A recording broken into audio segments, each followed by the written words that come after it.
Now looking at this actually could be a good exercise for you guys in terms of where do you look for targets in here.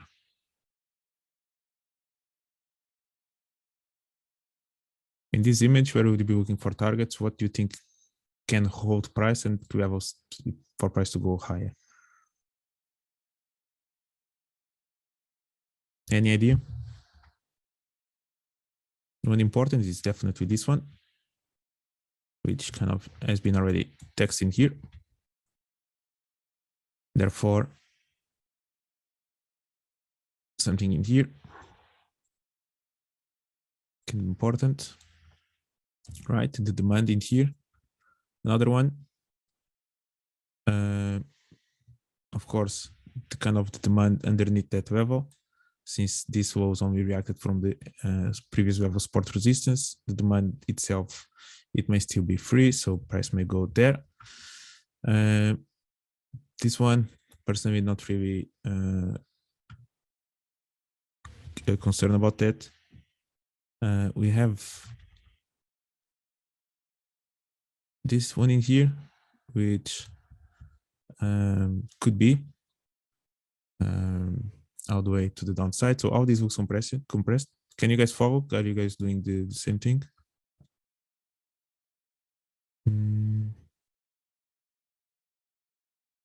Yeah, this one already took that one. I'm not really concerned about that. I could see maybe price going all the way and taking this week, maybe having some kind of reaction from this level, maybe. But nevertheless, if price does get so deep into this level, I'm expecting price now already to go down. So yeah, scenarios now. What can happen on the Aussie? Anyone?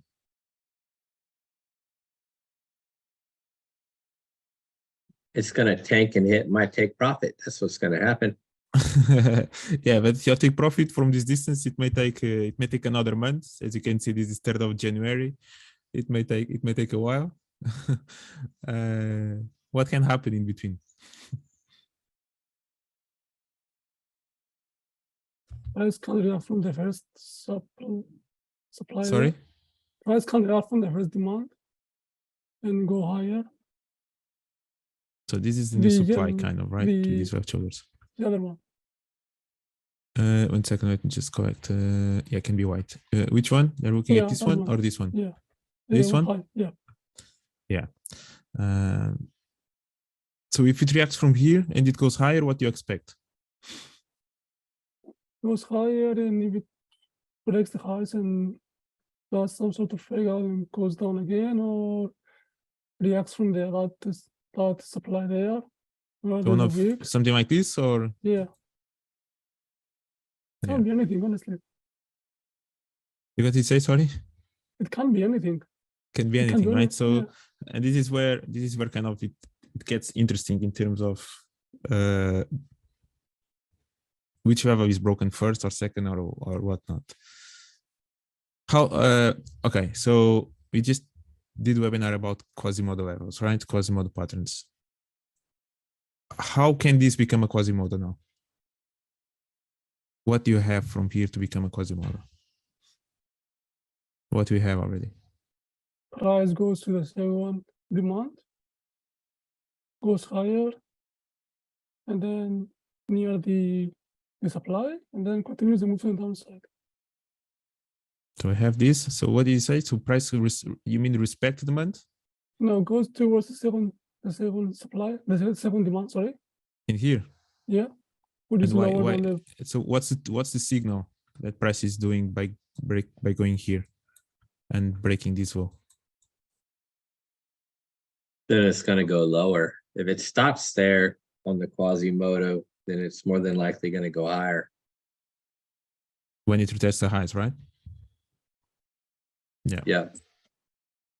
And that's what you can start predicting, right? So in terms of, again, for the Quasimodo, you want to see a low being broken, right? And at this point, this one is a clear left shoulder that maybe you can see it.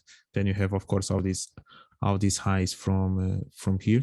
But this is a clear left shoulder, this spike. Price went down. Price went up. It created the fake out, right? So this is what we have at this point. We have the left shoulder. We have the fake out, the head. So we kind of are invoking or in the need to look for a lower wall being created, which it means that price needs to break this wall in theory, and all of this looks a little bit compressed by now. Maybe a little bit of a reaction there. We have now these maybe walls in here that can hold price. Maybe they have done that already. So yeah, therefore, if you do respect this wall and price goes back up again, there's a high chance that maybe you're going to even break new highs. If price does break this wall, it can use, for example, this new demand to then be respected and go higher, but at the same time, it's already a break of a wall, right? So it's already kind of giving indication that most likely wants to go lower. Even better, if instead of respecting this demand, price actually even break below this demand, that's even a better confirmation that price actually wants to go lower in the future.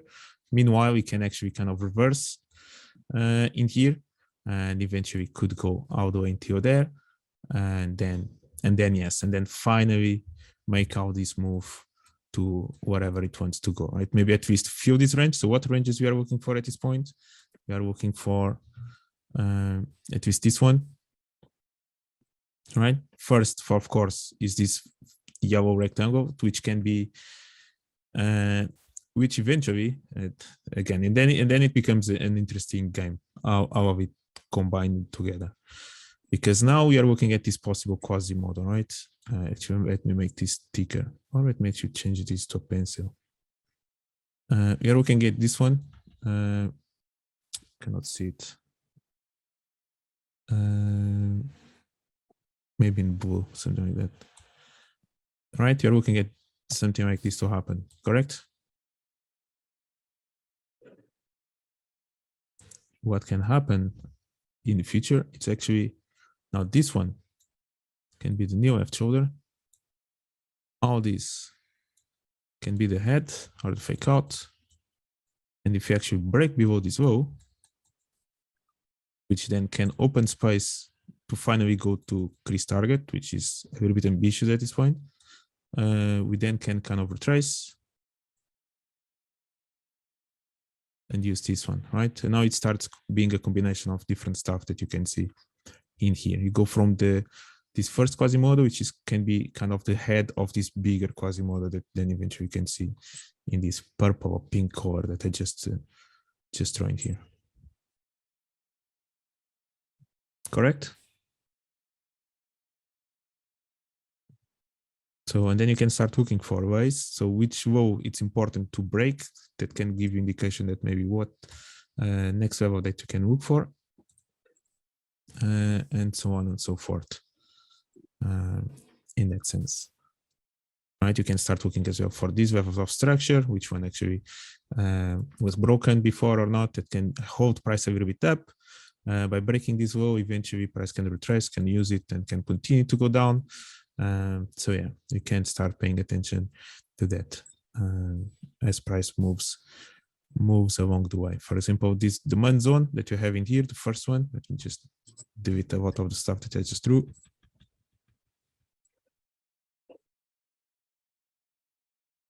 Don't do that anymore.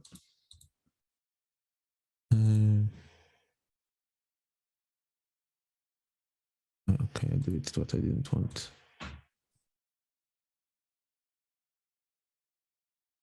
So yeah, I kind of have maybe this one, and you may have this one.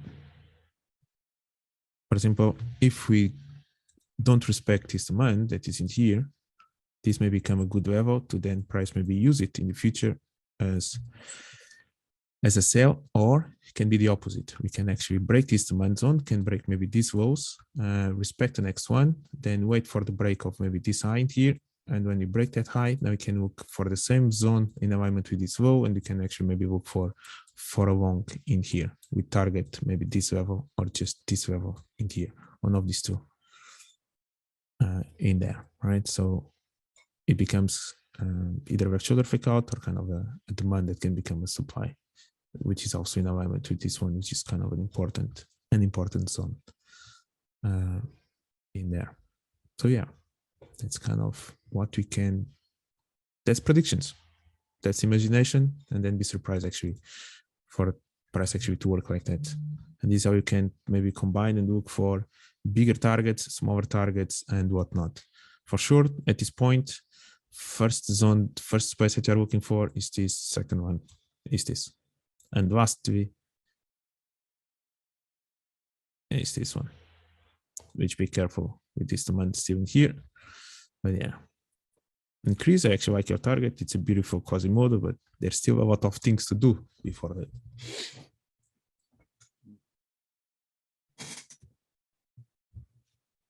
I'll probably get antsy and close it out, but it's on one of the zones right now. I think it's going to push through that one, and then there's a deeper one, that deeper on your first square. At that point, 70215 area.